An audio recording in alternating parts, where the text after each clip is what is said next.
ਤੈਨੂੰ ਐਨੀਆਂ ਚਿੱਠੀਆਂ ਪਾਈਆਂ ਤੂੰ ਨਹੀਂ ਧਰਦਾ ਕੰਨ ਵੇੜਿਆ, ਤੇ ਸਾਥੋਂ ਹਿਜਰ ਨਹੀਂ ਝੱਲਿਆ ਜਾਂਦਾ ਤੇਰਾ ਜਿਗਰਾ ਧਨ ਵੇੜਿਆ। ਤੇ ਪੁੱਛ ਕੇ ਕਿਸੇ ਸਿਆਣੇ ਕੋਲੋਂ ਮੈਨੂੰ ਦੱਸ ਵੇ ਭੋਲਿਆ ਮਾਈਆ, ਉਹ ਵਿਛੋੜਾ ਕਿਸ ਤਰ੍ਹਾਂ ਕੱਟੇ ਜਿਹੜਾ ਖਾਂਦਾ ਏ ਅੰਨ ਵੇੜਿਆ। ਮੱਝ ਲਿਆਈਏ ਲਾਹਣੇ ਦੀ ਤੇ ਨੂੰਹ ਲਿਆਈਏ ਘਰਾਣੇ ਦੀ। ਜਦੋਂ ਪੁਰਾਣੇ ਜ਼ਮਾਨੇ 'ਚ ਡੰਗਰ ਵੇਚਦੇ ਸਨ ਨਾ ਸਾਡੇ ਲੋਕ ਜੀ, ਤੇ ਜਦੋਂ ਉਹਨੂੰ ਰੱਸਾ ਫੜਾਉਣ ਲੱਗਣਾ ਮੱਝ ਦਾ ਜੀ, ਜਾਂ ਢੱਗੇ ਦਾ, ਤੇ ਆਖਣਾ ਜਾਓ ਤੁਹਾਨੂੰ ਰੱਬ ਲਾਹਣੀਓ ਲਾਭ ਕਰੇ ਕਿ ਨਿਊਣਾ ਔਖਾ ਰਾਠਾ ਤਾਈ, ਵਾਹ ਵਾਹ, ਜਿਉਂ ਨੱਠਣਾ ਵਰਿਆਮਾ। ਜੀ ਜੀ। ਤੇ ਜਿਹੜੀ ਕੌਮ 'ਚ ਇਹ ਨਹੀਂ ਜੰਮਦੇ ਰਹਿੰਦੀ ਵਾਂ ਗੁਲਾਮਾਂ। ਸੜ ਮਰਨਾ ਉਸ ਬੰਦੇ ਨੂੰ ਆਂਦੇ ਨੇ ਕਿ ਜਿਹੜਾ ਮਤਲਬ ਇਹ ਵੇ ਕਿ ਮਰਦਾ ਮਰ ਜਾਏਗਾ ਲੇਕਿਨ ਚਬਲ ਨਹੀਂ ਮਾਰੇਗਾ। ਭੈੜੀਏ ਜ਼ਨਾਨੀਏ ਕਬੂਦੀਏ ਬਦ ਨਸਲੀਏ, ਤੂੰ ਮੇਰਾ ਯਾਰ ਸੋਨੇ ਵਰਗਾ ਗਵਾ ਦਿੱਤਾ। ਪੁੱਤਰ ਰੋਣਾ ਕਿਉਂ ਹੈ? ਅਖੇ ਥਾਲੀ ਜੀ ਕੁਝ ਨਹੀਂ। ਇਹ ਦੱਸਿਆ ਗਿਆ ਵੀ ਅੱਲਾ ਕਿਸੇ ਨੂੰ ਭੁੱਖ ਦੀ ਥੋੜ ਨਾ ਪਾਏ। ਹਾਂਜੀ, ਬੰਦਾ ਢਿੱਡੋਂ ਭੁੱਖਾ ਨਾ ਰਵੇ। ਘਰੋਂ ਜਾਈਏ ਖਾ ਕੇ, ਹਾਂਜੀ, ਤੇ ਅੱਗੋਂ ਮਿਲਣ ਪਕਾ ਕੇ। ਜਿਹੜੇ ਬੰਦੇ ਘਰੋਂ ਰੱਜ ਪੁੱਜ ਕੇ ਜਾਂਦੇ ਨੇ ਉਹਨਾਂ ਵਾਸਤੇ ਅੱਗੋਂ ਵੀ ਬੜੀਆਂ ਜਨਾਬ ਦਾਵਤਾਂ ਤੇ ਇਹ ਉਹ ਜੀ, ਆਓ ਜੀ ਤੁਹਾਡੀ ਦਾਵਤ ਕਰਨੀ ਹੈ ਜੀ, ਅਡੀਕਣ ਡਏ ਆ। ਤੇ ਮਾੜਿਆਂ ਬੰਦਿਆਂ ਦੀ ਕੋਈ ਦਾਵਤ ਨਹੀਂ ਕਰਦਾ। ਇਹ ਮਾਦੀਅਤ ਦੇ ਛਾਵਣ ਦੇ ਨਾਲ ਕਦਰ ਘਟੀਏ ਬੰਦੇ ਦੀ। ਹੁਣ ਇਸ ਦਾ ਕੱਦ ਮਾਪਣ ਦੇ ਲਈ ਦੌਲਤ ਦੇ ਪੈਮਾਨੇ ਨੇ।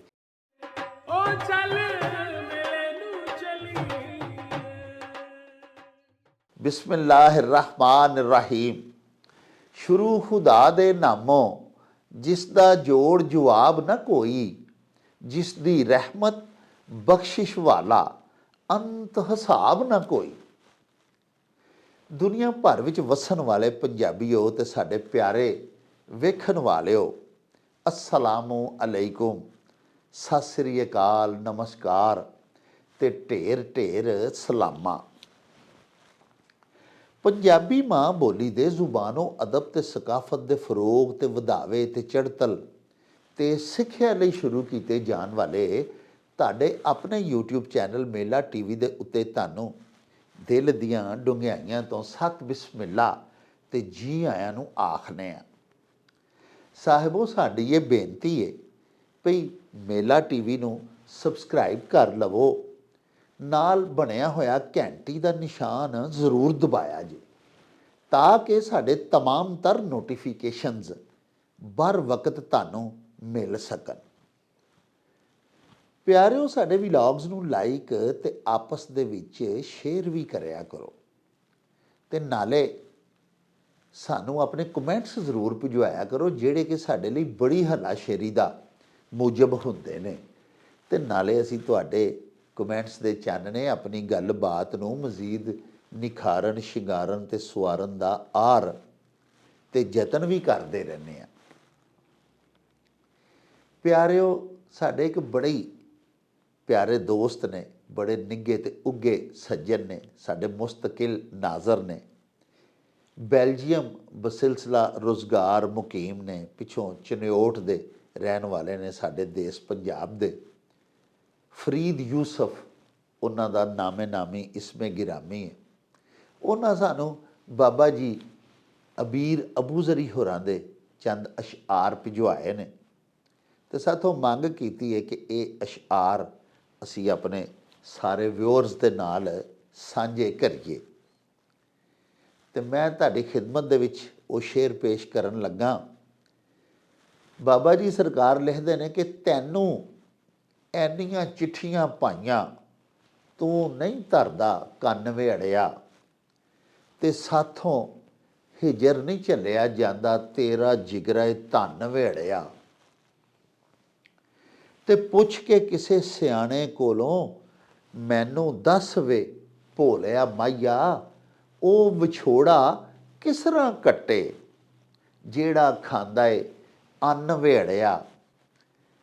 ਤੇ ਜੇ ਤਲਵਾਰ ਫਕੀਰ ਤੇ ਘੋੜਾ ਤਿੰਨੇ ਕਿਸੇ ਦੇ ਮੀਤ ਨਹੀਂ ਹੁੰਦੇ, ਤੇ ਇਹ ਵੀ ਤਿੰਨੇ ਖਸਮਾਂ ਸੇਤੀ ਜ਼ਰ ਜ਼ਮੀਨ ਤੇ ਜ਼ਨ ਵੇੜਿਆ, ਤੇ ਮਹਿਕਾਂ ਵੰਡਦੀ ਰਾਤ ਸੁਹਾਣੀ, ਮੌਸਮ ਨੰਬਰ ਵਨ ਵੇੜਿਆ, ਤੇ 14ਵੀਂ ਰਾਤ ਦੀ ਚਾਨਣੀ ਨਾਲੇ ਚਮਕ ਰਿਹਾ ਈ ਚੰਨ ਵੇੜਿਆ, ਤੇ 100 ਦੀਆਂ 100 ਮੈਂ ਤੇਰੀਆਂ ਮੰਨਦੀ, ਮੇਰੀ ਇੱਕ ਤੇ ਮਨ ਵੇੜਿਆ, ਛੁੱਟੀ ਲੈ ਕੇ ਕੁਝ ਦਿਹਾੜੇ ਆਪਣੇ ਘਰ ਵੀ ਭੰਨ ਵੇੜਿਆ, ਤੇ ਖੋਲ ਕੇ ਆਪਣੇ ਦਿਲ ਦੀ ਹਾਲਤ ਦੱਸਾਂ ਕਿਵੇਂ ਅਬੀਰਾ ਤੈਨੂੰ, ਅੱਗਾਂ ਲੱਗੀਆਂ ਹੋਈਆਂ ਹੀ ਅੰਦਰ ਭਾਵੇਂ ਮਨ ਨਾ ਮਨ ਵੇੜਿਆ।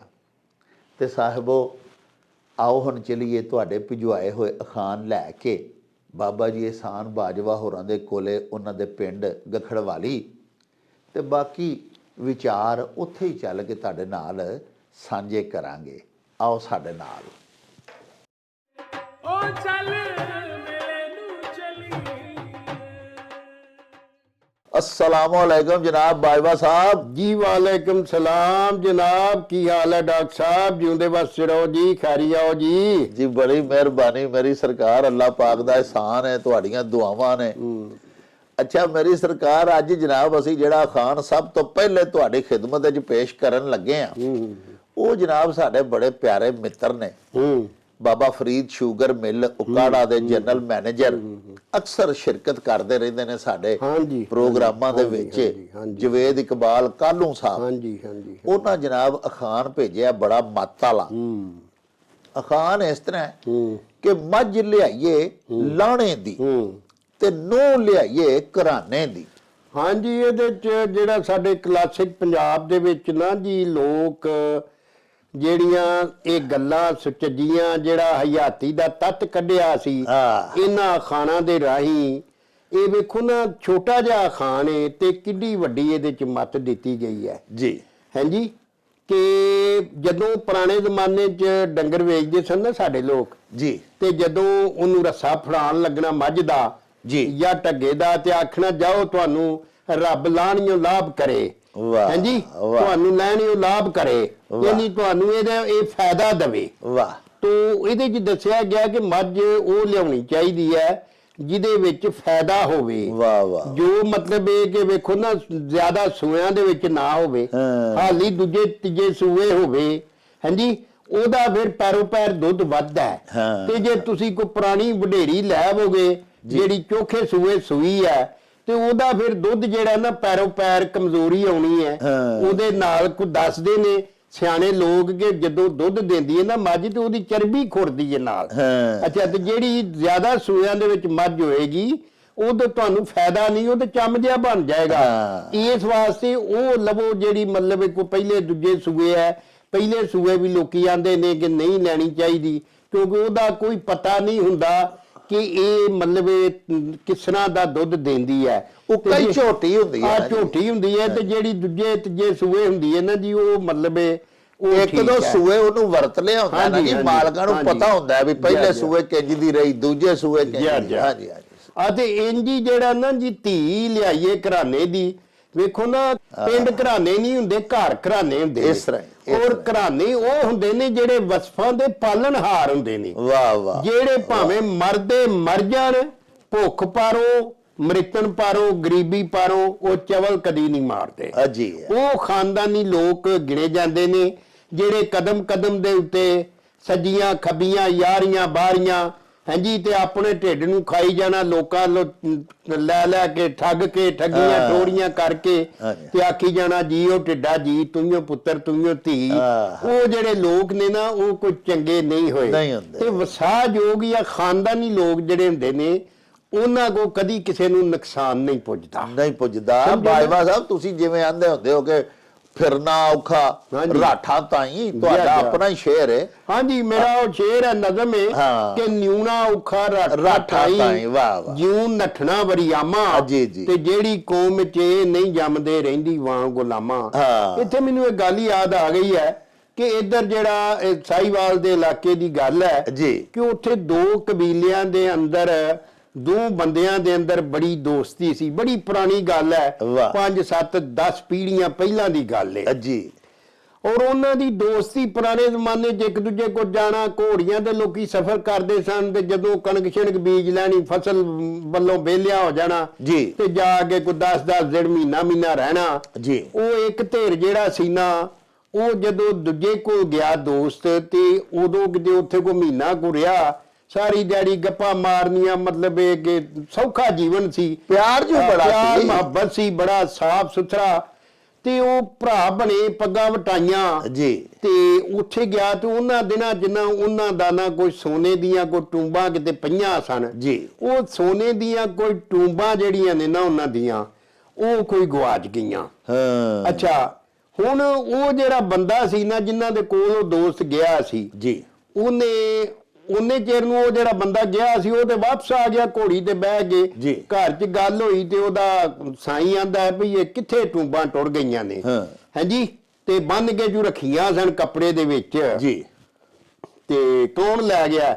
ਤੋ ਪੈਂਦੜੀ ਉਹ ਬੁੱਢੀ ਜਿਹੜੀ ਆਂਦੀ ਹੈ ਤੇਰਾ ਜਿਹੜਾ ਯਾਰ ਸੱਦ ਕੇ ਭਾਇਆ ਸੀ 15-20 ਦਿਨਾਂ ਮਹੀਨੇ ਦਾ, ਉਹ ਲੈ ਗਿਆ। ਤੇ ਉਹਦੇ ਤੋਂ ਬਾਅਦ ਉਹ ਆਖਣ ਲੱਗਾ, ਉਹ ਭਲੀਏ ਮੇਰਾ ਯਾਰ ਇੰਜ ਦਾ ਨਹੀਂ ਹੋ ਸਕਦਾ, ਉਹ ਖਾਨਦਾਨੀ ਬੰਦਾ ਹੈ, ਤੇ ਉਹ ਤੇ ਸੜ ਮਰਨੇ ਲੋਕ ਨੇ। ਹਾਂ। ਸੜ ਮਰਨਾ ਉਸ ਬੰਦੇ ਨੂੰ ਆਂਦੇ ਨੇ ਕਿ ਜਿਹੜਾ ਮਤਲਬ ਇਹ ਵੇ ਕਿ ਮਰਦਾ ਮਰ ਜਾਏਗਾ ਲੇਕਿਨ ਚਬਲ ਨਹੀਂ ਮਾਰੇਗਾ। ਉਹਨੇ ਆਖਿਆ ਉਹ ਬੰਦਾ ਇਸ ਤਰ੍ਹਾਂ ਦਾ ਹੋ ਸਕਦਾ ਹੀ ਨਹੀਂ। ਉਹ ਆਖਣ ਲੱਗੀ ਨਹੀਂ ਜੀ, ਖੜੇ ਹੀ ਉਹਨੇ ਨੇ, ਹੋਰ ਕਿਹੜਾ ਲੈ ਕੇ ਗਿਆ ਇੱਥੋਂ ਟੂੰਬਾਂ, ਕਿੰਨੇ ਲੈ ਜਾਣੀਆਂ ਸਨ। ਅਖੀਰ ਉਹਨੂੰ ਇੰਨਾ ਕੁ ਖਾਵਨ ਦਾ ਕੰਨ ਭਰੇ ਤੇ ਉਹਨੂੰ ਪੱਕਿਆਂ ਕਰ ਦਿੱਤਾ ਆਪਣੇ ਪਤੀ ਨੂੰ, ਕਿ ਅਖੀਰ ਉਹਨੇ ਮਰਾਸੀ ਟੋੜ ਦਿੱਤਾ। ਤੇ ਮਰਾਸੀ ਨੂੰ ਆਖਣ ਲੱਗਾ ਵੀ ਜਾ ਕੇ ਉਹਨਾਂ ਨੂੰ ਪੁੱਛ ਚੌਧਰੀ ਸਾਹਿਬ ਨੂੰ ਵੀ ਜਦੋਂ ਤੁਸੀਂ ਇੱਥੇ ਸੋ ਤੇ ਸਾਡੀਆਂ ਉਹ ਟੂੰਬਾਂ ਇੱਕ ਪੋਟਲੀ ਜਿਹੀ ਬੰਨੀਆਂ ਪਈਆਂ ਸਨ, ਤੇ ਉਹ ਕਿਤੇ ਮਤਲਬ ਇਹ ਕੋਈ ਤੁਸੀਂ ਵੇਖੀਆਂ ਤੇ ਨਹੀਂ। ਉਹਦੇ ਚ ਇੱਕ ਹਾਰ ਸੀ, ਇੱਕ ਕੈਂਠਾ ਸੀ, ਫਲਾਣੀ ਸ਼ੈ ਸੀ, ਫਲਾਣੀ ਸ਼ੈ ਸੀ, ਕੋਈ ਮੁੰਦਰੀ ਸੀ, ਕੋਈ ਚਾਪ ਚੱਲਾ ਸੀ। ਜੀ। ਉਹਨੇ ਆਖਿਆ ਭਈ ਠੀਕ ਹੈ। ਉਹ ਮਰਾਸੀ ਚਲਾ ਗਿਆ। ਉਹਨੇ ਜਾ ਕੇ ਜਦੋਂ ਉਸ ਚੌਧਰੀ ਕੋਲ ਗਿਆ ਨਾ, ਤਾਂ ਉਹਨੂੰ ਦੱਸਿਓ ਸੀ ਵੀ ਚੌਧਰੀ ਸਾਹਿਬ ਆਹ ਗੱਲ ਹੈ, ਜਦੋਂ ਤੁਸੀਂ ਇੱਥੇ ਗਏ ਸੋ ਨਾ, ਤਾਂ ਜਿੰਨਾ ਦਿਨਾਂ 'ਚ ਤੁਸੀਂ ਉੱਥੇ ਸੋ, ਇਹਨਾਂ ਜੋ ਦਿਨਾਂ ਚੌਧਰੀਆਂ ਦਾ ਨਾ ਕੋਈ ਜ਼ੇਵਰ ਗਵਾਚ ਗਿਆ। ਤੇ ਉਹਨਾਂ ਨੇ ਮਤਲਬ ਉਹਨਾਂ ਆਖਿਆ ਵੀ ਤੁਸੀਂ ਕਿਸੇ ਨੂੰ ਖੜਦਿਆਂ ਵੇਖਿਆ ਹੋਵੇ ਜਾਂ ਤੁਹਾਡੇ ਇਲਮ 'ਚ ਕੋ ਹੋਵੇ, ਹਾਂਜੀ, ਤੇ ਮੈਨੂੰ ਦੱਸੋ। ਉਹ ਬੰਦਾ ਸਿਆਣਾ ਸੀ ਚੌਧਰੀ ਜਿਹੜਾ, ਉਹ ਸਮਝ ਗਿਆ ਵੀ ਇਹਨਾਂ ਇਲਜ਼ਾਮ ਤੇ ਮੇਰੇ ਤੇ ਸਿੱਧਾ ਨਹੀਂ ਲਾਇਆ, ਮੇਰੇ ਨਾਮ ਮੜ ਦਿੱਤਾ ਹੈ। ਹਾਂਜੀ, ਮੇਰੇ ਤੇ ਮੜ ਦਿੱਤਾ ਹੈ ਜਿਹੜਾ ਸੋਨੇ ਵਾਲਾ ਤੇ ਗਹਿਣਿਆਂ ਦੇ ਗਵਾਚਣ ਵਾਲਾ। ਉਹਨੇ ਨਾ ਜਿੰਨੇ ਉਹਨੇ ਦੱਸੇ ਸੀ ਨਾ ਵੀ ਇੰਨਾ ਸੋਨਾ ਸੀ, ਅੰਦਾਜ਼ੇ ਨਾਲ ਓਨਾ ਹੀ ਸੋਨਾ ਉਸ ਤਰ੍ਹਾਂ ਦਾ ਹੀ ਹਾਂਜੀ ਲੈ ਕੇ ਤੇ ਦਿੱਤਾ। ਤੇ ਆਖਣ ਲੱਗਾ ਵੀ ਇਹ ਸਾਡੇ ਘਰ ਸੋਨਾ ਸੀ, ਤੇ ਉਹ ਨਾ ਮੈਂ ਉਹ ਸੋਨਾ ਲਿਆਂਦਾ ਸੀ, ਸਾਡੇ ਘਰ ਕੋ ਭੁੱਖ ਪਈ ਸੀ ਤੇ ਮੈਂ ਉਹ ਦਿੱਤਾ ਕਿਸੇ ਨੂੰ, ਕਿ ਬੰਦੇ ਨੂੰ, ਤੇ ਉਹਦੇ ਕੋ ਪੈਸੇ ਚਾਰ ਲਏ ਨੇ ਸਾਹੂਕਾਰ ਕੋਲੋਂ। ਅੱਛਾ, ਤੇ ਗੱਲ ਇਹ ਵੇ ਵੀ ਉਹਨਾਂ ਟਾਈਮ ਪੂਰਾ ਹੋਏਗਾ, ਉਦੋਂ ਪਹਿਲਾਂ ਮੈਂ ਜਾਵਾਂ ਤੇ ਬੰਦਾ ਫਿੱਕਾ ਪੈਂਦਾ। ਇਸ ਵਾਸਤੇ ਤੂੰ ਉਹਨਾਂ ਚਿਰ ਨਾ ਆਹ ਸੋਨਾ ਲੈ ਜਾ, ਤੇ ਅਗਰ ਕੋਈ ਵਿਆਹ ਸ਼ਿਆ ਨਿਗਾਣਾ ਕਿਤੇ ਹੁੰਦਾ ਨਾ 100 ਵਾਧਾ, ਤੇ ਤੁਸੀਂ ਇਹ ਵੇਲਾ ਨਿਗਾ ਲਓ, ਤੇ ਬਾਅਦ ਚੋਂ ਜਦੋਂ ਟਾਈਮ ਪੂਰਾ ਹੋ ਜਾਏਗਾ ਤੇ ਮੈਂ ਉਹ ਸੋਨਾ ਲੈ ਕੇ ਤੁਹਾਡੇ ਤੱਕ ਪੜਾ ਦਿਆਂਗਾ। ਉਹ ਜਦੋਂ ਚਲਾ ਗਿਆ ਤਾਂ ਉਹਨੇ ਵਿਚਾਰੇ ਕਿਹੜਾ ਸੋਨਾ ਆਂਦਾ ਸੀ, ਉਹ ਉੱਥੋਂ ਕਿਸੇ ਉਹ ਖੋਡੀ ਛੋਡ ਚੋਂ ਹੀ ਕਿਤੇ ਕੋਈ ਨਾ, ਉਹ ਕਿਤੇ ਚੂਹਾ ਲੈ ਗਿਆ, ਕਿਤੇ ਅੱਗੇ ਪਿੱਛੇ ਕੋਈ ਪਿੱਛੇ ਗੰਢ ਖੰਡ ਅੜ ਗਈ ਜਾਂ ਕੀ ਹੋਇਆ, ਤੇ ਉਹ ਬੁਚਕੀ ਲੱਭ ਗਈ। ਉਹ ਬੁਚਕੀ ਜਿਹੀ ਉਹ ਜਿਹੜੀ ਸੀ ਉਹ ਲੱਭ ਗਈ। ਜਦੋਂ ਲੱਭ ਗਈ ਤਾਂ ਬੁੱਢੀ ਆਂਦੀ ਆ ਹਾਏ ਆ, ਮਤਲਬ ਇਹ ਕਿ ਬੁਚਕੀ ਤੇ ਲੱਭ ਗਈ ਹੈ, ਤੇ ਇੱਥੇ ਹੀ ਪਈ ਸੀ ਆ ਚੂਹੇ ਦੀ ਖੁੱਡ ਚ ਲੈ ਗਿਆ ਸੀ ਚੂਹਾ। ਉਹਨੇ ਆਖਿਆ ਭੈੜੀਏ ਜ਼ਨਾਨੀਏ, ਕਬੂਦੀਏ, ਬਾਦਨ ਦੱਸ ਲਈਏ, ਤੂੰ ਮੇਰਾ ਯਾਰ ਸੋਨੇ ਵਰਗਾ ਗਵਾ ਦਿੱਤਾ, ਮੇਰੀ ਉਹਦੇ ਨਾਲ ਇੰਨੇ ਚਿਰ ਦੀ ਅਸਾਂ ਪੱਗਾਂ ਵਟਾਈਆਂ ਸਨ, ਤੇ ਤੂੰ ਮੈਨੂੰ ਛੱਡਿਆ ਹੀ ਨਹੀਂ ਕਿ ਮੈਂ ਉਹਦੇ ਸਾਹਮਣੇ ਜਾ ਸਕਾਂ। ਉਹਨੇ ਜਨਾਬ ਇਹ ਕੰਮ ਕੀਤਾ ਵੀ ਉਹ ਜਿਹੜਾ ਸੋਨਾ ਉੱਥੋਂ ਲੈ ਕੇ ਆਇਆ ਸੀ ਨਾ ਮਰਾਸੀ, ਉਹ ਉਹਦੇ ਹੱਥ ਫੜਾਇਆ, ਤੇ ਉਹਨੂੰ ਆਖਣ ਲੱਗਾ ਕਿ ਜਾ ਕੇ ਤੇ ਚੌਧਰੀ ਦੇ ਹੱਥ ਜੋੜੀ ਤੇ ਆਖੀ ਖੁਦਾ ਵਾਸਤੇ ਮੇਰੇ ਕੋਲੋਂ ਮੇਰੀ ਧੀ ਦਾ ਸਾਕ ਲੈ ਲੈ, ਤੇ ਆ ਜਿਹੜੀ ਸਾਡੇ 'ਚ ਫਿੱਕ ਪਈ ਹੈ ਨਾ, ਇਹ ਫਿੱਕ ਮੁੱਕ ਜਾਏ, ਤੇ ਸਾਡੀ ਉਹ ਜਿਹੜੀ ਦੋਸਤੀ ਹੈ ਨਾ, ਯਾਰੀ ਦੋਸਤੀ ਪਹਿਲੇ ਵੰਗਰ ਹੀ ਹੋ ਜਾਏ। ਉਹਨੂੰ ਮਰਾਸੀ ਗਿਆ, ਉਹਨੇ ਜਾ ਕੇ ਉਹ ਸੋਨਾ ਤੇ ਦਿੱਤਾ। ਚੌਧਰੀ ਨੂੰ ਪਤਾ ਸੀ ਸਾਰੀ ਗੱਲ ਦਾ। ਉਹਨੇ ਉਹ ਸੋਨਾ ਰੱਖ ਲਿਆ, ਤੇ ਉਹਨੂੰ ਮਰਾਸੀ ਆਂਦਾ ਚੌਧਰੀ ਜੀ ਮੈਂ ਗੱਲ ਕਰਨੀ। ਉਹਨੇ ਆਖਿਆ ਕਰ। ਇਹ ਚੌਧਰੀ ਸਾਹਿਬ ਆਂਦੇ ਸਨ ਬਈ ਮੈਂ ਹੱਥ ਜੋੜ ਕੇ ਮੈਂ ਆਪ ਤੇ ਮਤਲਬ ਇਸ ਕਾਬਲ ਨਹੀਂ ਕਿ ਮੈਂ ਤੇਰੇ ਸਾਹਮਣੇ ਆ ਸਕਾਂ। ਹਾਂਜੀ, ਮੈਨੂੰ ਇੰਨੀ ਕੁ ਨਮੋਸ਼ੀ ਹੋਈ ਹੈ ਇਸ ਗੱਲ ਤੋਂ। ਪਰ ਮੈਂ ਹੱਥ ਜੋੜ ਕੇ ਅਰਦਾਸ ਕਰਨਾ ਤੇਰੇ ਅੱਗੇ ਕਿ ਮੇਰੇ ਕੋ ਧੀ ਦਾ ਸਾਕ ਲੱਲਾ ਖੁਦਾ ਵਾਸਤੇ, ਤੇ ਸਾਡੀ ਇਹ ਜਿਹੜੀ ਫਿੱਕ ਹੈ ਨਾ, ਇਹ ਜਿਹੜੀ ਯਾਰੀ ਦੋਸਤੀ ਦੇ ਵਿੱਚ ਫਿੱਕ ਪਈ ਹੈ ਨਾ, ਇਹ ਮੁੱਕ ਜਾਏ। ਤੇ ਉੱਥੇ ਉਸ ਚੌਧਰੀ ਨੇ ਬੜੀ ਤਾਰੀਖੀ ਗੱਲ ਕੀਤੀ ਜੀ। ਉਹਨੇ ਆਖਿਆ, ਗੱਲ ਸੁਣੋ ਆਪਣਾ ਮੀਰਜ਼ਾਦਿਆ, ਮੈਂ ਮਤਲਬ ਇਹ ਕਿ ਉਸ ਬੀਬੀ ਦੀ ਕੁੜੀ ਦਾ ਸਾਕ ਲੱਲਾ ਜਿੰਨੇ ਮੇਰੇ ਤੇ ਐਡਾ ਵੱਡਾ ਇਲਜ਼ਾਮ ਲਾਤਾ ਤੇ ਮੈਨੂੰ ਚੋਰ ਬਣਾਤਾ। ਹਾਂਜੀ, ਤੇ ਮੈਂ ਉਹਦਾ ਸਾਕ ਨਹੀਂ ਲੈ ਸਕਦਾ, ਲੇਕਿਨ ਮੇਰੇ ਉਸ ਯਾਰ ਦਾ ਤੁਖਮ ਤੇ ਠੀਕ ਹੈ, ਲੇਕਿਨ ਦੁੱਧ ਖਰਾਬ ਹੈ। ਔਰ ਜਿਨ੍ਹਾਂ ਘਰਾਂ ਦੇ ਵਿੱਚ ਤੁਖਮ ਦੇ ਵਿੱਚ ਦੁੱਧ ਖਰਾਬੀ ਵਾਲਾ ਆ ਜਾਏ, ਉਹ ਘਰ ਉੱਜੜ ਜਾਂਦੇ ਨੇ। ਉਹਨੇ ਆਖਿਆ ਕਿ ਮੈਂ ਉਹਦਾ ਸਾਕ ਨਹੀਂ ਲੈਣਾ, ਲੇਕਿਨ ਤੁਹਾਡਾ ਦੁੱਧ, ਉਹਨਾਂ ਦਾ ਦੁੱਧ ਠੀਕ ਕਰਨ ਲਈ ਮੈਂ ਆਪਣੇ ਘਰੋਂ ਧੀ ਦਾ ਸਾਕ ਦੇਣਾ। ਹਾਂਜੀ, ਤੇ ਇੰਜੋ ਫਿਰ ਦੋਵੇਂ ਧਿਰਾਂ ਮਤਲਬ ਫਿਰ ਉਹ ਆਪਸ ਚ ਉਹਨਾਂ ਦੀ ਸਾਕਾਚਾਰੀ ਬਣ ਗਈ, ਤੇ ਉਹ ਜਿਹੜੀਆਂ ਗਲਤ ਫਹਿਮੀਆਂ ਸਨ ਉਹ ਮੁੱਕ ਗਈਆਂ। ਤਾਂ ਸਾਡੇ ਕਲਾਸਿਕ ਪੰਜਾਬ ਦੇ ਲੋਕ ਇਹਨਾਂ ਚੀਜ਼ਾਂ ਵੱਲ ਬੜਾ ਧਿਆਨ ਰੱਖਦੇ ਸਨ। ਰਿਸ਼ਤਾ ਕਰਨ ਲੱਗਿਆਂ ਵੀ ਵੇਖਣਾ ਕਿ ਇਹਦੇ ਨਾਨਕੇ ਕਿੱਥੇ ਨੇ ਬੱਚੀ ਦੇ। ਹਾਂਜੀ, ਤੇ ਜਿੱਥੇ ਕਰਨ ਲੱਗਿਆ ਇਹਨਾਂ 'ਚ ਕੋਈ ਚੋਰ ਤੇ ਨਹੀਂ, ਇਹਨਾਂ 'ਚ ਕੋਈ ਭੈੜਾ ਤੇ ਨਹੀਂ, ਇਹਨਾਂ 'ਚ ਕੋਈ ਬਦ ਸਿਫਤਾ ਤੇ ਨਹੀਂ। ਹਾਂਜੀ, ਔਰ ਮਤਲਬ ਹੈ ਕਿ ਇਸ ਤਰ੍ਹਾਂ ਦੇ ਲੋਕ ਨੇ, ਲਾਲਚੀ ਤੇ ਨਹੀਂ। ਤੋ ਵੇਖੋ ਨਾ, ਜਿਹੜਾ ਬੰਦਾ ਲਾਲਚੀ ਹੋਏਗਾ ਉਹ ਵੀ ਆਪਣੇ ਮਤਲਬ ਉਹ ਗੱਲਾਂ ਬਾਤਾਂ ਤੋਂ ਜ਼ਾਹਰ ਹੋ ਜਾਏਗਾ ਜੀ। ਵੇਖੋ ਨਾ, ਵਿਆਹਾਂ ਦੇ ਉੱਤੇ ਬੀਬੀਆਂ ਜਾਂਦੀਆਂ ਨੇ, ਫਲਾਣੇ ਤੋਂ ਸਾਕ ਆਇਆ ਸੀ ਤੇ ਉੱਥੇ ਵੱਡੀ ਕਾਰ ਦਿੰਦੇ ਸਨ ਤੇ ਕੁੜੀ ਦਾ ਰੰਗ ਸਾਂਵਲਾ ਹੀ, ਤੇ ਸਾਕ ਨਹੀਂ ਦਿੱਤਾ। ਬੰਦਾ ਪੁੱਛੇ ਵੀ ਕੰਜਰ ਦਿਓ ਪੁੱਤਰੋ, ਉੱਥੇ ਆਰਡਰ ਤੇ ਬਣਵਾ ਲਵੋ। ਉਹ ਜਿਨ੍ਹਾਂ ਦੇ ਘਰ ਧੀਆਂ ਜੰਮੀਆਂ, ਤੁਹਾਨੂੰ ਹਯਾ ਨਹੀਂ ਆਉਂਦੀ, ਤੁਹਾਨੂੰ ਸ਼ਰਮ ਨਹੀਂ ਆਉਂਦੀ, ਮੂੰਹ ਕਾਰਾ ਪੇ ਮੰਗਦੇ ਹੋ। ਹਾਂਜੀ, ਜੇ ਤੁਹਾਡੇ ਘਰ 10 ਜੰਮ ਪੈਂਦੀਆਂ ਜਾਂ ਤੁਹਾਨੂੰ ਰੱਬ ਦਿੰਦਾ ਹੀ ਨਾ, ਫੇਰ ਕੀ ਕਰਦੇ ਹੋ ਤੁਸੀਂ? ਤਾਂ ਮਤਲਬ ਇਹ ਹੈ ਕਿ ਅਸੀਂ ਇਨਸਾਨ ਵੀ ਜਿਹੜੇ ਨੇ ਨਾ ਜੀ, ਇਹ ਮਤਲਬ ਬੰਦਿਆਈ ਤੋਂ ਬੜੇ ਦੂਰ ਚਲੇ ਗਏ ਨੇ ਇਸ ਲਾਲਚ ਤੇ ਇਸ ਲੋਭ ਪਿੱਛੇ। ਹਾਂਜੀ, ਤੇ ਗੱਲ ਇਹ ਜਿਹੜੀਆਂ ਉਹ ਸਾਡਿਆਂ ਵੱਡਿਆਂ ਨੇ ਕਦਰਾਂ ਕੀਮਤਾਂ ਦੀ ਪਾਲਣਾ ਕੀਤੀ, ਅਸੀਂ ਅੱਜ ਵੀ ਉੱਥੇ ਆ ਜਾਈਏ ਤੇ ਸਾਨੂੰ ਸੱਤਾ ਹੀ ਖੈਰਾ। ਵਾਹ ਵਾਹ ਵਾਹ, ਬਾਈਵਾ ਸਾਹਿਬ, ਉਹ ਜਿਹੜੀਆਂ ਤੁਸੀਂ ਵੱਡਿਆਂ ਦੀਆਂ ਗੱਲਾਂ ਸੁਣਾਉਂਦੇ ਹੋ, ਉਦੋਂ ਤੇ ਕੋਈ ਦੌਲਤ ਦੇ ਗੱਜ ਨਾਲ ਤੇ ਮਾਪਦਾ ਹੀ ਨਹੀਂ ਸੀ ਨਾ। ਉਦੋਂ ਰਿਸ਼ਤੇ ਲੈਣ ਜਦੋਂ ਜਾਂਦੇ ਸਨ ਤੇ ਇਹੋ ਹੀ ਚੀਜ਼ਾਂ ਵੇਂਦੇ ਹਨ ਜਿਹੜੀਆਂ ਤੁਸੀਂ ਦੱਸਦੇ ਹੋ। ਹਾਂਜੀ ਹਾਂਜੀ, ਕਿ ਇਹਦਾ ਤੁਖਮ ਕਿਹੋ ਜਿਹਾ ਹੈ, ਇਹਨੇ ਦੁੱਧ ਕਿਹੜੀ ਮਾਂ ਦਾ ਪੀਜਾ। ਲੋ ਜੀ ਸਾਹਿਬੋ, ਬੜਾ ਹੀ ਪਿਆਰਾ ਅਖਾਨ ਸਾਨੂੰ ਸਾਡੇ ਮਿੱਤਰ ਜਵੇਦ ਇਕਬਾਲ ਕਾਲੂ ਸਾਹਿਬ ਨੇ ਭਿਜਵਾਇਆ। ਦੋ ਬੜੀਆਂ ਵੱਡੀਆਂ ਮਤਾਂ ਦਿੱਤੀਆਂ ਗਈਆਂ ਨੇ ਇਸ ਅਖਾਨ ਦੇ ਵਿੱਚ, ਜਿਨ੍ਹਾਂ ਬਾਬਤ ਤੁਹਾਨੂੰ ਦੱਸਿਆ ਬਾਜਵਾ ਸਾਹਿਬ ਨੇ, ਭਈ ਮੱਝ ਲਿਆਈਏ ਲਾਹਣੇ ਦੀ ਤੇ ਨੂੰਹ ਲਿਆਈਏ ਘਰਾਣੇ ਦੀ।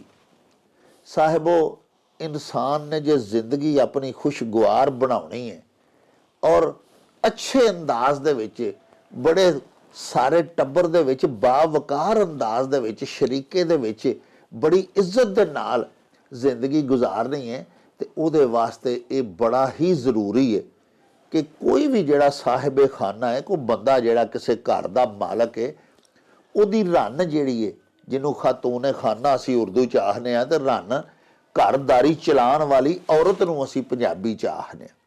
ਉਹ ਜਿਹੜੀ ਸਾਡੀ ਔਰਤ ਹੈ, ਘਰ ਦੀ ਮਾਲਕਨ, ਉਹ ਬੜੀ ਖਾਨਦਾਨੀ ਹੋਣੀ ਚਾਹੀਦੀ ਹੈ। ਇਸੇ ਤਰ੍ਹਾਂ ਮੱਝ ਲਵੇਰਾ ਹੁੰਦਾ ਹੈ, ਉਹਦੇ ਨਾਲ ਸਾਡਾ ਘਰ ਬੜਾ ਸੋਹਣਾ ਚੱਲਦਾ। ਸਾਡੇ ਦੇਸ਼ ਪੰਜਾਬ ਦਾ ਜਿਹੜਾ ਸਾਡਾ ਕਲਚਰ ਹੈ, ਸਾਡੀਆਂ ਡੇਰੇਦਾਰੀਆਂ ਨੇ, ਉਹਦੇ ਵਿੱਚ ਮੱਝ ਦਾ ਬਹੁਤ ਵੱਡਾ ਰੋਲ ਹੈ।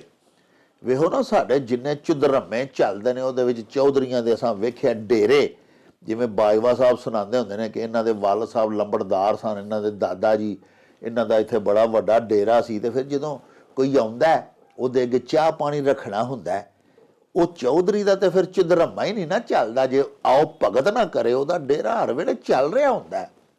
ਉਹਦੇ ਵਿੱਚ ਹੁਣ ਮੱਝ ਦਾ ਦੁੱਧ ਜਿਹੜਾ ਘਰ ਦੇ ਵਿੱਚ, ਉਹਦਾ ਬੜਾ ਕਿਰਦਾਰ ਹੈ। ਆਪਣਾ ਘਰ ਲਵੇਰਾ ਹੋਵੇਗਾ, ਮੱਝ ਚੰਗੀ ਹੋਵੇਗੀ, ਦੁੱਧ ਸੋਹਣਾ ਦੇਣ ਵਾਲੀ ਹੋਵੇਗੀ, ਤੇ ਡੇਰੇਦਾਰੀ ਵੀ ਚੱਲੇਗੀ ਤੇ ਘਰਦਾਰੀ ਵੀ ਚੱਲੇਗੀ। ਤੇ ਪਿਆਰਿਓ, ਇਸੇ ਤਰ੍ਹਾਂ ਹੀ ਨੂੰਹ ਧੀ, ਖਾਤੂਨੇ ਖਾਨਾ, ਘਰਦਾਰੀ ਨੂੰ ਚਲਾਉਣ ਵਾਲੀ ਔਰਤ ਜਿਹੜੀ ਮਾਲਕਨ ਹੈ, ਉਹ ਵੀ ਅੱਛੇ ਨਸਲ ਦੀ ਹੋਵੇਗੀ, ਚੰਗੇ ਬਾਪ ਦੀ ਧੀ ਹੋਵੇਗੀ, ਚੰਗੀ ਮਾਂ ਦਾ ਉਹਨੇ ਦੁੱਧ ਪੀਤਾ ਹੋਵੇਗਾ, ਤੇ ਉਹਦੇ ਸਾਈਂ ਦੀ ਉਹਦੇ ਮਾਲਕ ਦੀ ਨਾ ਸਿਰਫ ਜ਼ਿੰਦਗੀ ਸਫਲ ਹੋ ਜਾਂਦੀ ਬਲਕਿ ਉਹਦੀ ਇੱਜ਼ਤ ਵਿੱਚ ਬੜਾ ਵਾਧਾ ਹੋਵੇਗਾ। ਪੂਰੇ ਆਲੇ ਦੁਆਲੇ 'ਚ, ਵਸੇਬ 'ਚ, ਪਿੰਡ 'ਚ, ਮਹੱਲੇ 'ਚ ਉਹਦੀ ਇੱਜ਼ਤ 'ਚ ਵਾਧਾ ਹੋ ਜਾਂਦਾ। ਅੱਛੀ ਖਾਤੂਨ, ਅੱਛੀ ਖੁਸ਼ ਗੁਫਤਾਰ, ਮੁਹੱਲੇ 'ਚ ਅਖਲਾਕ ਨਾਲ ਰਹਿਣ ਵਾਲੀ, ਪਿਆਰ ਸਲੂਕ ਨਾਲ ਲੋਕਾਂ ਨਾਲ ਵਰਤਾ ਕਰਨ ਵਾਲੀ, ਕਿੰਨੀ ਖੂਬਸੂਰਤ ਔਰ ਸਬਕ ਅਮੋਜ਼ ਕਹਾਣੀ ਵੀ ਬਾਜਵਾ ਸਾਹਿਬ ਸੁਣਾਈ ਕਿ ਐਡਾ ਵੱਡਾ ਚੌਧਰੀ ਸੀ ਤੇ ਉਹਦੀ ਖਾਤੂਨ ਦੀ ਛੋਟੀ ਜੀ ਗਲਤੀ ਉਹਨੇ ਸ਼ੱਕ ਕੀਤਾ ਉਹਦੇ ਦੋਸਤ ਦੇ ਉੱਤੇ ਤੇ ਕਿੰਨਾ ਫਿਰ ਮੁਆਮਲਾਤ ਵਿਗੜ ਗਏ, ਜਿਨ੍ਹਾਂ ਨੂੰ ਬਾਅਦ ਵਿੱਚ ਮਰਦਾਂ ਦੀ ਮੁਆਮਲਾ ਫਹਿਮੀ ਤੇ ਅਕਲਮੰਦੀ ਨੇ ਬਚਾ ਤੇ ਲਿਆ। ਉਹਨਾਂ ਤਲਕਾਤ ਨੂੰ ਅੱਜ ਸਰੇ ਨੌ ਫੇਰ ਉਸਤਵਾਰ ਤੇ ਕਰ ਲਿਆ, ਜੋੜ ਤੇ ਲਏ, ਲੇਕਿਨ ਔਰਤ ਦੀ ਇੱਕ ਛੋਟੀ ਜੀ ਗਲਤੀ ਕੁਤਾਈ ਦੇ ਨਾਲ ਕਿੰਨਾ ਕੰਮ ਖਰਾਬ ਹੋਇਆ। ਸਾਹਿਬੋ, ਇਹ ਬੜੀ ਜ਼ਰੂਰੀ ਦੋਵੇਂ ਗੱਲਾਂ ਨੇ, ਇਹਨਾਂ ਦਾ ਸਾਨੂੰ ਅਜੋਕੇ ਸਮੇਂ 'ਚ ਵੀ ਧਿਆਨ ਕਰਨਾ ਚਾਹੀਦਾ। ਮਾਜ਼ੀ ਵਿੱਚ ਤੇ ਇਹਨਾਂ ਗੱਲਾਂ ਦਾ ਬੜਾ ਧਿਆਨ ਕੀਤਾ ਜਾਂਦਾ ਹੁੰਦਾ ਸੀ, ਪਰ ਅਫਸੋਸ ਕਿ ਜਦੀਦ ਡਿਜੀਟਲ ਦੌਰ ਵਿੱਚ ਅਸੀਂ ਬੜੀ ਸਾਇੰਟੀਫਿਕਲੀ ਔਰ ਬੜੀ ਅਸੀਂ ਮਕੈਨੀਕਲੀ ਔਰ ਬੜੀ ਅਸੀਂ ਟੈਕਨੀਕਲੀ ਤਰੱਕੀਆਂ ਤੇ ਕੀਤੀਆਂ ਨੇ, ਲੇਕਿਨ ਇਕਦਾਰ ਸਾਡੇ ਜਿਹੜੇ ਸਨ, ਸਾਡੀਆਂ ਰਵਾਇਤ, ਉਹਨਾਂ ਤੋਂ ਅਸੀਂ ਦੂਰ ਹੋ ਗਏ।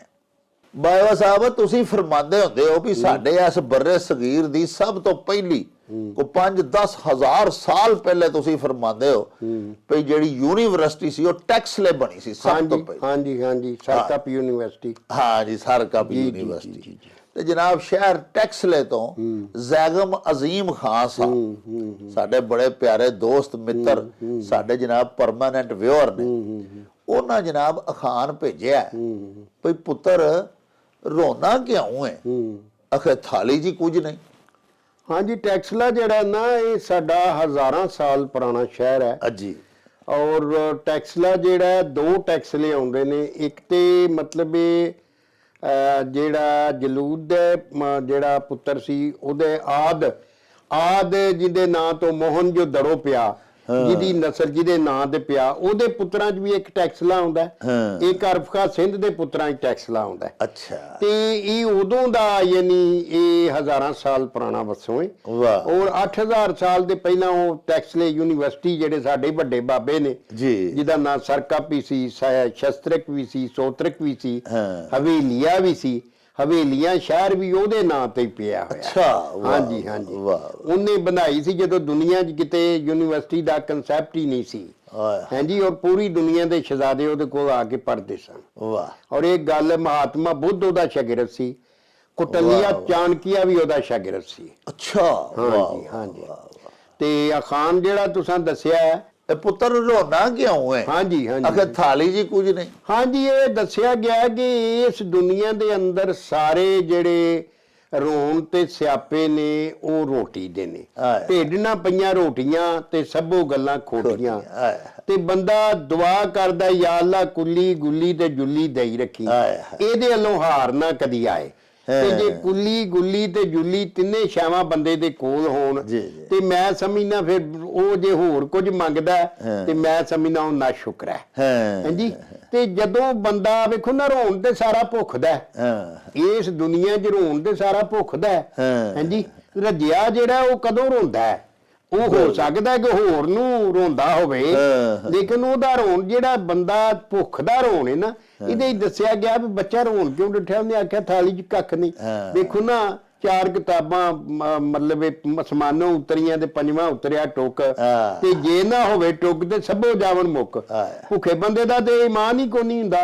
ਹਜ਼ਰਤ ਅਲੀ ਅਲੈਹਿਸਲਾਮ ਦਾ ਕੌਲ ਹੈ ਕਿ ਜੇ ਮੈਨੂੰ ਭੁੱਖ ਇਨਸਾਨੀ ਸ਼ਕਲ 'ਚ ਕਿਤੇ ਮਿਲਦੀ ਤੇ ਸਭ ਤੋਂ ਪਹਿਲਾਂ ਮੈਂ ਉਹਨੂੰ ਕਤਲ ਕਰਦਾ। ਭੁੱਖ ਏਡੀ ਬੁਰੀ ਚੀਜ਼ ਹੈ। ਹਾਂਜੀ। ਤੋ ਇਸ ਅਖਾਣ 'ਚ ਇਹ ਦੱਸਿਆ ਗਿਆ ਕਿ ਬੱਚਾ ਉਹਨੂੰ ਤੇ ਉਹ ਸਿਆਣਾ ਤੇ ਨਹੀਂ ਨਾ, ਉਹਨੂੰ ਭੁੱਖ ਲੱਗਣੀ ਤੇ ਉਹਨੇ ਰੋਣਾ ਹੀ ਹੈ ਵਿਚਾਰੇ।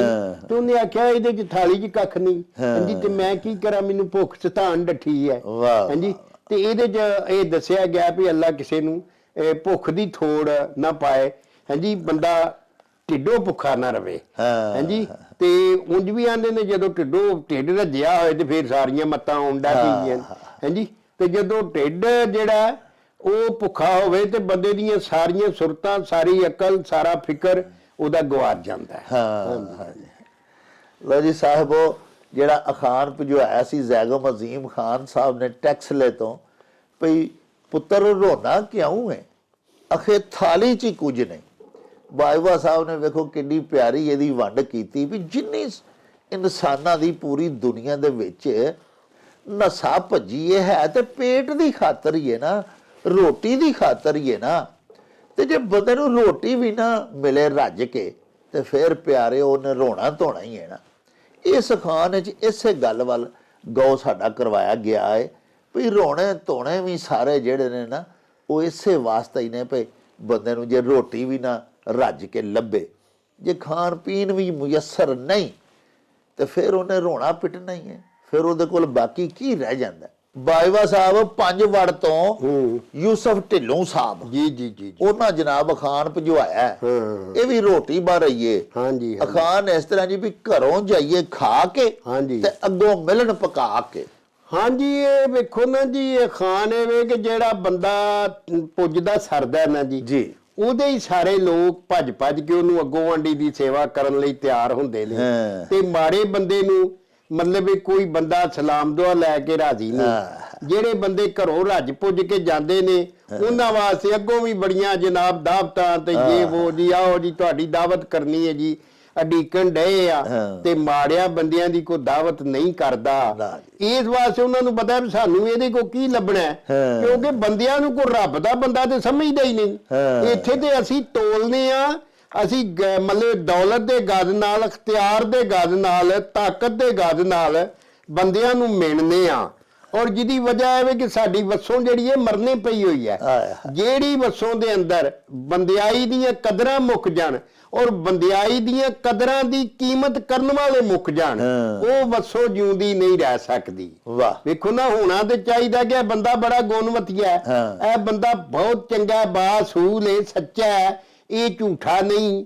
ਉਹਦੀ ਮਤਲਬ ਇਹ ਦੌਲਤ ਨੂੰ ਵਿੱਚ ਲਿਆਂਦਾ ਹੀ ਨਾ ਜਾਏ। ਹਾਂਜੀ, ਤੇ ਜੇ ਆਖਿਆ ਜਾਏ ਵੀ ਇਹਦੀ ਕੋਠੀ ਜਿਹੜੀ ਹੈ ਇੰਨੇ ਮਰਬਾ ਫੁੱਟ ਦੀ ਹੈ, ਇਹਦੇ ਇੰਨੇ ਮਰਬੇ ਨੇ, ਇੰਨੀਆਂ ਜਾਇਦਾਦਾਂ ਨੇ, ਉਹਦੇ ਨਾਲ ਉਹਦੀ ਪਮੈਸ਼ ਕੀਤੀ ਜਾਏ ਤੇ ਫਿਰ ਉਹ ਸੁਸਾਇਟੀ ਜਿਹੜੀ ਹੈ ਅਸਲ 'ਚ ਮਰ ਚੁੱਕੀ ਹੁੰਦੀ ਹੈ। ਹਾਂਜੀ, ਉਹ ਵਸੋਂ ਜਿਹੜੀ ਹੈ ਉਹ ਕਹਾਣੀ ਉਹਦੀ ਮੁੱਕ ਗਈ ਹੁੰਦੀ ਹੈ। ਕਿਉਂਕਿ ਮਤਲਬ ਮੇਰਾ ਇੱਕ ਸ਼ੇਰ ਸੀ ਕਿ ਮਾਦੀਅਤ ਦੇ ਛਾਵਣ ਦੇ ਨਾਲ ਕਦਰ ਘਟੀਏ ਬੰਦੇ ਦੀ, ਹੁਣ ਇਸ ਦਾ ਕੱਦ ਮਾਪਣ ਦੇ ਲਈ ਦੌਲਤ ਦੇ ਪੈਮਾਨੇ ਨੇ। ਤੇ ਜਦੋਂ ਦੌਲਤ ਦੇ ਪੈਮਾਨੇ ਬਣ ਜਾਣ ਬੰਦੇ ਦੀ ਬੰਦਿਆਈ ਨੂੰ ਮਾਪਣ ਲਈ, ਤੇ ਫਿਰ ਉਸ ਵਸੋਂ ਨੂੰ ਫਨਾ ਹੋਣ ਤੋਂ ਕੋਈ ਨਹੀਂ ਬਚਾ ਸਕਦਾ। ਲੋ ਜੀ ਸਾਹਿਬੋ, ਦੇਖੋ ਕਿੰਨਾ ਸੋਹਣਾ ਸਾਦਾ ਸਲੀਸ ਜਿਹਾ ਅਖਾਨ ਹੈ ਵੀ ਘਰੋਂ ਜਾਈਏ ਖਾ ਕੇ ਤੇ ਅੱਗੋਂ ਮਿਲਣ ਪਕਾ ਕੇ, ਤੇ ਜੇ ਘਰੋਂ ਜਾਈਏ ਭੁੱਖੇ ਤੇ ਅੱਗੋਂ ਵੀ ਮਿਲਣ ਧੱਕੇ। ਸਾਹਿਬੋ ਬਾਜਵਾ ਸਾਹਿਬ ਕਿੰਨੀ ਸੋਹਣੀ ਇਹਦੀ ਵੰਡ ਕੀਤੀ ਹੈ ਵੀ ਇਹ ਦੁਨੀਆ ਭਰੇ ਨੂੰ ਭਰਦੀ ਹੈ। ਵੇਖੋ ਨਾ, ਜਿਹੜਾ ਬੰਦਾ ਬੜਾ ਖੁਸ਼-ਪੁਸ਼ ਆ ਕੇ ਬੜੀ ਵੱਡੀ ਗੱਡੀ ਤੋਂ ਉਤਰਿਆ, ਉਹਨੂੰ 100 ਬੰਦਾ ਆਖੇਗਾ ਚੌਰ ਸਾਹਿਬ ਇੱਥੇ ਆਓ, ਤਸ਼ਰੀਫ ਲਿਆਓ, ਵੱਡਾ ਸੋਹਣਾ ਸੋਫਾ ਉਹਦੇ ਵਾਸਤੇ ਡਾਏਗਾ, ਉਹਦੇ ਵਾਸਤੇ ਛੋਟੀ ਮੋਟੀ ਘਰ ਦੀ ਪੱਕੀ ਦਾਲ ਰੋਟੀ ਉਹਨੂੰ ਪਸੰਦ ਹੀ ਨਹੀਂ ਆਉਣੀ। ਉਹਨੇ ਆਖਣਾ ਲੈ ਇਸ ਬੰਦੇ ਵਾਸਤੇ ਇਹਨੂੰ ਮੈਂ ਦਾਲ ਰੋਟੀ ਹੁਣ ਖਵਾਵਾਂ। ਫਟਾਫਟ ਬਾਜ਼ਾਰ ਨਸੇਗਾ, ਕੋਈ ਅੱਛੇ ਖਾਣੇ ਅੱਛੇ ਪਕਵਾਨ ਉਹਦੀ ਨਜ਼ਰ ਲਿਆ ਕੇ ਕਰੇਗਾ, ਉਹਦੇ ਅੱਗੇ ਧਰੇਗਾ, ਭਾਵੇਂ ਉਹ ਘਰੋਂ ਉਂਝ ਹੀ ਰੱਜ ਕੇ ਆਇਆ ਹੋਵੇ। ਲੇਕਿਨ ਜਿਹੜਾ ਅਸਲ ਮੁਸਤਹਿਕ ਹੈ, ਜਿਹੜਾ ਢਿੱਡੋਂ ਭੁੱਖਾ ਹੈ, ਜਿਹਨੂੰ ਪੁੱਛਣਾ ਚਾਹੀਦਾ ਕਿ ਯਾਰ ਰੋਟੀ ਖਾਧੀ ਹੋ ਕਿ ਨਹੀਂ, ਉਹਨੂੰ ਸਾਹਿਬੋ ਅਸੀਂ ਪੁੱਛਦੇ ਨਹੀਂ। ਸਾਡਾ ਸਾਰਾ ਕਾਰੋਬਾਰ ਹੈ ਹਯਾਤ ਜਿਹੜਾ ਨਾ, ਉਹ ਇਸੇ ਨੁਕਤੇ ਦੇ ਉੱਤੇ ਅਸਲ 'ਚ ਚੱਲਦਾ ਹੈ ਵੀ ਮੈਂ ਇਹਦੀ ਖਿਦਮਤ ਕਰਾਂਗਾ, ਇਹਨੂੰ ਰੋਟੀ ਖਵਾਵਾਂਗਾ ਤੇ ਮੈਨੂੰ ਇਹਦੇ ਕੋਲੋਂ ਕੱਲ ਨੂੰ ਪਰਤਾਵੇ 'ਚ ਕੀ ਫਾਇਦਾ ਹੋ ਸਕਦਾ ਹੈ। ਤੇ ਸਾਹਿਬੋ ਗਰੀਬ ਮਸਕੀਨ ਮੁਤਾਜ ਨਾਂਗਾ ਜਿਹੜਾ ਨਿਮਾਣਾ ਜਿਹੜਾ ਉਹਨੂੰ ਰੋਟੀ ਖਵਾਇਆ ਤੇ ਫਿਰ ਅਜਰ ਅੱਲਾ ਸੱਚੇ ਹੀ ਦੇਣਾ ਨਾ, ਉਹ ਆਪੋਂ ਤਾਂ ਸਾਨੂੰ ਕੁਝ ਦੇ ਨਹੀਂ ਸਕਦਾ ਗਰੀਬ। ਇਸ ਵਾਸਤੇ ਦੇਖੋ ਕਿ ਸਾਡਾ ਕਿਸ ਤਰ੍ਹਾਂ ਦਾ ਜ਼ਿੰਦਗੀ ਗੁਜ਼ਾਰਨ ਦਾ ਅੰਦਾਜ਼ ਹੋ ਚੁੱਕਿਆ ਹੋਇਆ। ਹਾਲਾਂਕਿ ਸਾਡਾ ਨਾ ਦੀਨ ਸਾਨੂੰ ਇਹ ਮੱਤ ਦਿੰਦਾ ਤੇ ਨਾ ਹੀ ਸਾਡੀ ਰਹਿਤਲ ਦੇ ਸਾਡੇ ਵਸੇਬ ਦੇ ਇਹ ਤਕਾਜ਼ੇ ਨੇ।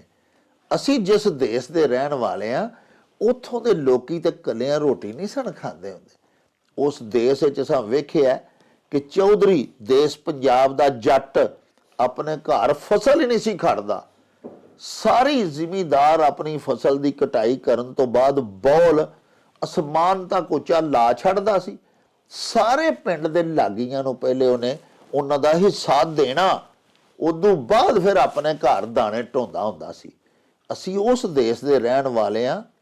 ਪੂਰੇ ਪਿੰਡ ਦੇ ਸਾਰੇ ਮੁਤਾਲਕੀਨ ਜਾਂ ਜਿੰਨੇ ਵਾਬਸਤਗਾਨ, ਜਿੰਨੇ ਲੋਕ ਉਸ ਚੌਧਰੀ ਦੇ ਘਰ ਦੇ ਨਾਲ ਜੁੜੇ ਹੁੰਦੇ ਸਨ, ਪੰਜਾਬੀ ਚ ਇੰਝ ਆਖ ਲਓ ਵੀ ਜਿਨ੍ਹਾਂ ਕੋਲੋਂ ਸਾਰੇ ਸਾਲ ਉਹ ਚੌਧਰੀ ਖਿਦਮਾਤ ਲੈਂਦਾ ਸੀ। ਪਹਿਲੇ ਉਹਨਾਂ ਦੇ ਘਰਾਂ 'ਚ ਦਾਣੇ ਪਾਉਂਦਾ ਸੀ, ਪਹਿਲੇ ਉਹਨਾਂ ਦੇ ਘਰਾਂ 'ਚ ਚਾਵਲ ਮੁੰਜੀ ਹਰ ਸ਼ੈ ਭੇਜਦਾ ਸੀ, ਉਦੋਂ ਬਾਅਦ ਫਿਰ ਆਪਣਾ ਗੱਲਾ ਚੁੱਕ ਕੇ ਤੇ ਆਪਣੇ ਘਰ ਖੜਦਾ ਸੀ। ਲੇਕਿਨ ਅਜਿਹੀ ਨਜ਼ਰ ਲੱਗੀ ਸਾਡੀਆਂ ਮੁਹੱਬਤਾਂ ਭਰੀਆਂ ਰਵਾਇਤਾਂ ਨੂੰ ਭਈ ਹੁਣ ਉਹ ਮਾਦੀਅਤ ਦੇ ਉੱਤੇ, ਜਿਵੇਂ ਬਾਜਵਾ ਸਾਹਿਬ ਸ਼ੇਰ ਵੀ ਸੁਣਾਇਆ, ਮਾਦਾ ਪ੍ਰਸਤੀ ਦਾ ਦੌਰ ਆ ਗਿਆ ਹੈ। ਹੁਣ ਅਸੀਂ ਰੋਟੀ ਵੀ ਸਿਰਫ ਉਹਨੂੰ ਪੁੱਛਨੇ ਆ ਜਿਹਦੇ ਕੋਲੋਂ ਸਾਨੂੰ ਉਮੀਦ ਹੁੰਦੀ ਹੈ ਵੀ ਅੱਜ ਅਸੀਂ ਇਹਨੂੰ ਰੋਟੀ ਖਵਾਈ ਤੇ ਕੱਲ ਇਹ ਪਰਤਾਵੇ 'ਚ ਵੀ ਸਾਨੂੰ ਇਦੋਂ ਚੰਗੀ ਰੋਟੀ ਖਵਾਏਗਾ। ਵੇਖੋ ਨਾ, ਨਿਉਂਦਰਾ ਅਸੀਂ ਜਾ ਕੇ ਉੱਥੇ ਪਾਉਂਦੇ ਆ 5000, ਜਿੱਥੋਂ ਸਾਨੂੰ ਉਮੀਦ ਹੁੰਦੀ ਹੈ ਵੀ ਕੱਲ ਨੂੰ ਇਹਨਾਂ ਸਾਨੂੰ ਪਰਤਾਵੇ 'ਚ 10,000 ਦੇਣਾ ਹੈ, ਵੀ ਚੰਗੇ ਭਲੇ ਖਾਂਦੇ ਪੀਂਦੇ। ਤੇ ਜਿਸ ਗਰੀਬ ਦੀ ਧੀ ਪੈਸੇ ਹੱਥੋਂ ਜਹੇਜ਼ ਹੱਥੋਂ ਘਰ ਬੈਠੀ ਹੈ ਕੁਆਰੀ, ਉਹਦੀ ਉਮਰ 40 ਸਾਲ ਵੀ ਹੁੰਦੀ ਹੈ, ਉਹਨੂੰ ਅਸੀਂ ਕਦੀ ਨਹੀਂ ਹੱਥ ਪਵਾਉਂਦੇ ਕਿ ਆ ਯਾਰ ਅਸੀਂ ਪੈਸੇ ਖਰਚਨੇ ਆ, ਮੈਂ ਰੋਟੀ ਪਕਾ ਦੇਣਾ, ਮੈਂ ਕੋਈ ਥੋੜਾ ਬਹੁਤ ਤੈਨੂੰ ਸਮਾਨ ਭਾਂਡੇ ਲੈ ਦੇਣਾ, ਧੀ ਟੋਰ ਯਾਰ ਇਥੋਂ ਕਿਉਂ ਇਹਨੂੰ ਘਰ ਬਾ ਛੱਡਿਆ। ਇਹ ਜਿਹੜੀਆਂ ਮਨਫੀ ਕਦਰਾਂ ਸਾਡੇ ਸਮਾਜ 'ਚ ਹੁਣ ਇਸ ਵੇਲੇ ਮਰਵਜ ਹੋਈਆਂ ਹੋਈਆਂ ਨੇ, ਰਿਵਾਜ ਪਾ ਗਈਆਂ ਹੋਈਆਂ ਨੇ, ਉਹਨਾਂ ਦੀ ਨਿੰਦਿਆ ਕੀਤੀ ਗਈ ਹੋਈ ਹੈ ਇਸ ਖਾਨ ਵਿੱਚ। ਵੀ ਘਰੋਂ ਜਿਹੜਾ ਰੱਜ ਕੇ ਆਇਆ ਉਹਨੂੰ ਖਵਾਉਣ ਡਏ ਹੋ, ਖਵਾਓ ਉਹਨੂੰ ਭਲਿਓ। ਜਿਹੜਾ ਘਰੋਂ ਭੁੱਖਾ ਆਇਆ, ਜਿਹਦੇ ਘਰ ਬੱਚੇ ਵੀ ਭੁੱਖੇ ਨੇ ਤੇ ਉਹ ਆਪੂ ਵੀ ਭੁੱਖਾ, ਉਹਨੂੰ ਖਵਾਓ ਪਿਆਓ। ਸਾਹਿਬੋ, ਇਹਦੇ ਨਾਲ ਹੀ ਸਾਡੇ ਇਸ ਵਿਲਾਗ ਦਾ ਵੇਲਾ ਹੁਣ ਮੁੱਕ ਗਿਆ ਹੈ। ਲੈ ਉਹ ਯਾਰ ਹਵਾਲੇ ਰੱਬ ਦੇ ਤੇ ਮੇਲੇ 4 ਦਿਨਾਂ ਦੇ। ਉਸ ਦਿਨ ਈਦ ਮੁਬਾਰਕ ਹੋਸੀ, ਜਿਸ ਦਿਨ ਫੇਰ ਮਿਲਾਂਗੇ। ਰੱਬ ਰਾਖਾ ਤੇ ਅੱਲਾ ਬੇਲੀ। ਉਹ ਚੱਲ ਮੇਲੇ ਨੂੰ ਚਲੀ।